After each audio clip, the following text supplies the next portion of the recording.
ETF index mutual funds నేర్చుకుని stock మార్కెట్లో రాణించాలనుకుంటున్నారా? వెంటనే ఈ నెంబర్కి కాల్ చేయండి. సుమన్ టీవీ ప్రేక్షకులందరికీ వరలక్ష్మి వ్రతం శుభాకాంక్షలు. అయితే ఈ వ్రత దినోత్సవం నాడు 9 రకాలు, 5 రకాలు, 3 రకాలు మన శక్తిని అనుసరించి ప్రసాదాలు నైవేద్యాలు సిద్ధం చేసుకుని పూజ చేసుకుంటాం. ప్రసాద నివేదన అయిన తర్వాత కథ వినడానికి సిద్ధమవుతాం. 9 పోగులతోటి 9 ముళ్ళు వేసిన దారాన్ని మనం తోరంగా భావించి అమ్మవారి పాదాల చెంతుంచి 9 గ్రంథులకి 9 ముడులు వేస్తాం కదా. ఈ 9 ముడులకి ఒక్కొక్క నామం చెప్తూ తోర పూజ చేసుకుంటాం. కొన్ని గృహాల్లో తోర పూజ పద్ధతి ఉంటుంది, కొందరిళ్లలో ఉండదు. తోర పూజ ఉన్నవాళ్ళు తోరాన్ని పూజించుకొని అమ్మవారికి ఒకటి సమర్పించి రెండో తోరాన్ని మన చేతికి కట్టుకుని ఈ కథ వినాలి. అక్షింతల చేతితో పుచ్చుకుని కథ వినటానికి సిద్ధం కండి. ఈ అక్షతలని మనం కథ అయిన తర్వాత అమ్మవారి మీద కొన్ని వేయటం, తర్వాత మన మీద వేసుకుని పిల్లలు, ఇంట్లో పెద్దవాళ్ళు, మగవాళ్ళు వాళ్ళందరికీ కూడా అక్షంతలు వేస్తే కథ విన్న ఫలితం లభిస్తుంది. కథ విందాం. పూర్వము శౌనకాది మహర్షుల్ని ఉద్దేశించి సూత మహాముని ఇలా చెప్పారు. మనం మొత్తం పురాణాల గాథలన్నిట్లలోనూ కూడా సూత మహాముని శౌనకాది మునులకు చెప్పినట్టుగా ఉంటుంది. వారు ఇంకో చోట విని మనకు చెప్తారనమాట. ఈ కథని మనం విని ఇంకొకరికి చెప్పాలన్నదే ఉపదేశం ఇందులోది. అయితే ఏం చెప్తున్నారంటే, మునులారా, స్త్రీలకు సౌభాగ్యాన్ని ప్రసాదించే ఒక వ్రతాన్ని పరమేశ్వరుడు సాక్షాత్తు పార్వతీదేవికే ఉపదేశించారు. లోకోపకారం కోసం ఆ వ్రతాన్ని గురించి మీకు తెలియచేస్తాను, శ్రద్ధగా వినమన్నారు. పూర్వం ఒకనాడు పరమేశ్వరుడు తన సింహాసనం మీద కూర్చునుండగా నారద మహర్షి, ఇంద్రాది దిక్పాలకులు స్తుతి స్తోత్రాలతోటి వారిని కీర్తిస్తున్నారు. ఆ మహత్తర ఆనంద సమయంలో పార్వతీదేవి పరమేశ్వరుని ఇలా అడిగింది. ప్రాణేశ్వర, మానవలోకంలో వీళ్ళు మర్త్యులు మరణించేవారు. మరణించే లోపల వారు ఏదో ఒకటి పూజా పునస్కారము, సంధ్యా సాందనము ఏదో ఒకటి చేసుకోవాలి. స్త్రీలు చాలా రకాల పనులతోటి అలసి సొలసి ఉంటారు. అలాంటి వాళ్ళకి ఇబ్బంది లేకుండా తేలికగా లక్ష్మీ సౌభాగ్యాన్ని కానీ, అఖండవతి సౌభాగ్యాన్ని కానీ పొందాలంటే ఎలాంటి వ్రతాన్ని చేయాలి అని పార్వతీదేవి మన కోసమే, మానవుల కోసం పరమేశ్వరుని అడిగిందట. ఆ సమయంలో పరమేశ్వరుడు ఏం చెప్పాడట, పుత్రపౌత్రాభివృద్ధిగా ఉండడానికి, తర్వాత అఖండ సౌభాగ్యవతిగా ఉండడానికి, దాంతోపాటుగా సంపదలు కూడా వృద్ధి చెందటానికి సులువైన వ్రతం ఒకటి ఉన్నదని, సకలైశ్వర్యాలు కలిగి ఉండాలంటే ఇది చేయాలన్నారు. ఇది ఎలా చేయాలట, శ్రావణ మాసంలో పౌర్ణమికి ముందు వచ్చే శుక్రవారం నాడు ఈ పూజ చేయాలని చెప్పారు. చెప్తే అప్పుడు పార్వతీదేవి అడిగిందట, ఇలాంటి వ్రతాన్ని ఇంతకుముందు ఎవరైనా చేశారా? దానివల్ల తమరు సెలవిచ్చినటువంటి అన్ని సౌభాగ్యాలు పొందిన వాళ్ళు ఎవరైనా ఉంటే వాళ్ళని గురించి చెప్పమంది. అప్పుడు ఈయన చారుమతీదేవి కథ చెప్పారు. కథ చిన్నది కానీ ఇందులో మనం తెలుసుకోవాల్సిన చాలా విషయాలు ఉన్నాయి. పూర్వం మగధ దేశంలో కుండినం అనే ఒక నగరం ఉండేది. ఇది చాలా అందమైన నగరము, బహుజనులు నివసించే ప్రాంతమట. అయితే ఈ ప్రాంతంలో చారుమతీదేవి అని ఒక సాధ్వి, ఒక ఆవిడ ఉండేది. ఈవిడ చాలా సద్గుణ సంపన్నురాలు, చాలా బుద్ధిమంతురాలు. భర్తని, అత్తమామల్ని విశేషంగా సేవించేది. ఇంటికి వచ్చిన అతిథి అభ్యాగతలు సేవ చక్కగా చేసేది. లోకోత్తరమైన గుణాలు కలిగినటువంటి సాధ్వి. అయితే ఒకనాటి రాత్రి ఆమెకు స్వప్నంలో లక్ష్మీదేవి కనపడిచిందట. స్వప్న దర్శనం ఇచ్చి ఏం చెప్పిద్దట, నీ సద్గుణాలకి నేను మెచ్చాను, నీకు కావలసిన వరాలు ఇవ్వాలనే కోరికతోటి నువ్వు ఏ వ్రతం చేసుకోవాలో అది ఉపదేశించడానికి నీ కల్లో కనపడ్డానమ్మా. కాబట్టి నువ్వు శ్రావణ మాసంలో వచ్చేటువంటి పౌర్ణమిని కంటే ముందు వచ్చే శుక్రవారం నాడు ఈ ఫలానా వ్రతం చేసుకో అని ఈ వ్రతాన్ని ఉపదేశించింది. వరలక్ష్మి వ్రతము అని చెప్పి ఉపదేశించిందట.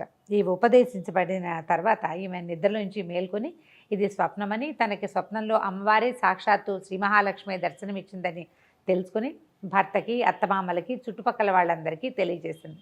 స్వప్న దర్శనాలు ఏవైనా మనకి మంచి కళ వచ్చినప్పుడు ఎవరికైనా చెప్పి దీనివల్ల ఎలాంటి ప్రయోజనము, ఇందులో నిజానిజాలు ఎంత అని తెలుసుకోవాలని చెప్తారు పెద్దవాళ్ళు. కళ వస్తే చెప్పాలి, మంచి కళ అయినా చెడు కళ అయినా. ఇది మంచి కళ కావడంతో విశేషంగా అందరికీ చెప్పిందట ఆవిడ. చెప్తే అప్పుడు ఏమన్నారంటే, శ్రావణ మాసం త్వరలో రాబోతోంది, అప్పుడు ఈ వ్రతం చేసుకుందాం. అమ్మవారి స్వప్న దర్శనంలో చెప్పినట్టుగానే ఏదైనా శుభం చేకూరుతుందేమో. ఒకవేళ చేకూరినా చేకూరకపోయినా వ్రతం చేయటం అనే అద్భుతమైన వ్యవహారమైనా సాగుతుంది కాబట్టి చేద్దామనుకున్నారు. ఆ తర్వాత ఆవిడ ఏం చేశారట, 2-3 నెలల తర్వాత శ్రావణ మాసం వచ్చింది. ఆవిడ తన భర్త ప్రోత్సాహంతో పట్టణంలో ఉన్నటువంటి స్త్రీలందరికీ కబురు చేసిందట. ఈ రోజున అమ్మవారు వ్రతం చేసుకోమని ఆదేశించింది కాబట్టి ఎవరెవరి గృహాలలో వాళ్ళు వ్రతాలు చేసుకోండి, మా ఇంటికి రాగలిగిన వాళ్ళు రండని చాటింపులాగా ఒక పేరంటానికి పిలుపు చేశారనమాట. ఆమె ఇంటికి చాలామంది ఆమె యొక్క బంధువులు, స్నేహితులు, తెలిసిన వారు, చుట్టుపక్కల ఇళ్లలో వాళ్ళు అందరూ వచ్చారు. వచ్చిన తర్వాత వీళ్ళు ఏం చేశారట, ఈ గృహంలో ఒక పరిశుద్ధమైన ప్రాంతాన్ని ఎన్నుకొని ప్రదక్షిణకి వీలుగా ఉండేటట్టుగా చతుర్మధ్యంగా ఉండే ప్రాంతంలో గోమయంతో చక్కగా అలికి 5 రకాల రంగులతోటి ముగ్గులు పెట్టి తర్వాత పంచపల్లవాలతోటి కలశాన్ని ఏర్పరిచి అమ్మవారు వరలక్ష్మీదేవిని కలశంలోకి ఆవాహన చేసి అత్యద్భుతంగా మేళతాళాలతోటి పురోహితుల సహకారంతో వరలక్ష్మి వ్రతం చేసుకున్నారట. వ్రతం అనగా ఏమిటి? పూజ ఒక విధానం ప్రకారం చేయటం. ముందు వెనకలుగా పువ్వులో పళ్ళో సమర్పించడం కాకుండా షోడశోపచార విధానంతో 16 ఉపచారాలతోటి లక్ష్మీదేవిని సేవించటం. ఈ సేవ సక్రమంగా జరిగేసరికల్లా పూజ అంతా పూర్తయిపోయింది.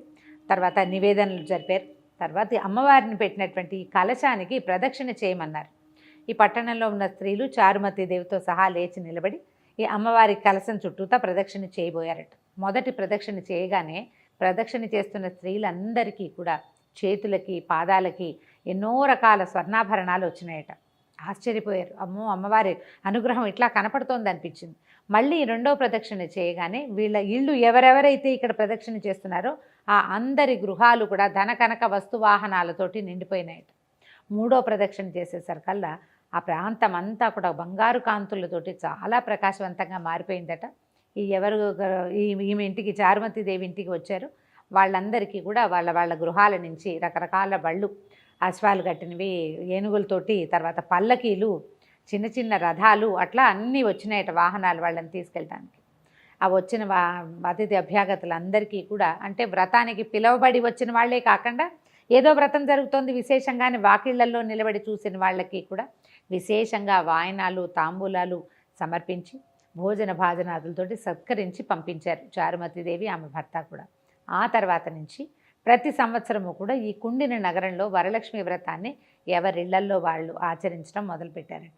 ఆ కథని పరమేశ్వరుడు పార్వతీదేవికి చెప్పారని శౌనకాది మునులకి సూత మహాముని ఉపదేశించారు. ఇందులో మనకి ఉపదేశం ఏంటంటే, ఎవరైతే భర్తను, అత్తమామలను, అతిథి అభ్యాగతలను సేవిస్తారో వాళ్ళకి లక్ష్మీదేవి కృపాకటాక్షాలు ఉంటాయి. ఏదైనా శుభం, మంచి వ్రతము, పూజ చేసుకునేటప్పుడు మన ఇంట్లో మనమే చేసుకోకుండా నలుగురిని పిలిచి అందరికీ కూడా ఈ అమ్మవారి ప్రసాదాన్ని పొందే అవకాశాన్ని కనుక ఇస్తే మనకి మరుసటి సంవత్సరం మరింత బాగా చేసుకునే అవకాశం లభిస్తుందని ఈ కథ ద్వారా మనకి ఉపదేశం తెలుస్తుంది. కథ విన్నారు కదా. అక్షింతలు అమ్మవారి మీద వేయండి. తర్వాత మిగిలిన అక్షింతల్ని కొన్ని అక్షింతలు ఉంచుకొని మన మీద, తల మీద, శిరస్సు మీద వేసుకోవటము. తర్వాత ఇంట్లో పెద్దవాళ్ళు ఎవరైనా చిన్నపిల్లలైనా ఉంటే వాళ్ళందరికీ కూడా ఈ కథాక్షింతలు వేయటం. మనతో పాటు ఉన్నటువంటి ముత్తైదువులు ఎవరైనా ఉంటే వారికి అమ్మవారి పేరుతోటి ఒక తోరాన్ని, వాయనాన్ని సమర్పించి వారి ఆశీర్వాదాలు తీసుకోండి. ఈ రోజున అంటే ఇలా వ్రతం చేసుకున్న వాళ్ళు ఇంట్లో ఉన్న అత్తమామలు, పెద్దవారు, భర్త, వీరి ఆశీర్వాదం తీసుకుంటే చాలా శుభం చేకూరుతుంది.